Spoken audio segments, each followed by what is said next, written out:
நான் தூங்கும் முன்னே நீ தூங்கிப் போனா தாயே என் மேல் உனக்கென்ன கோபம்?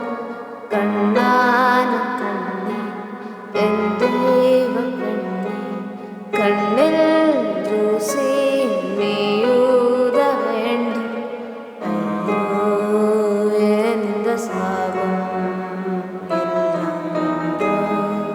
நான் செய்த பாவம்? பகலும் இரவாகி பயமானதே அம்மா, விளக்கின் துணையின்றி இருளானதே.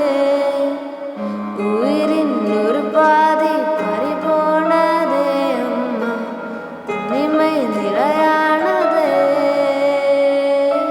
அம்மா அம்மா நீ எங்க அம்மா, உண்ணாவிட்டா எனக்காரு அம்மா.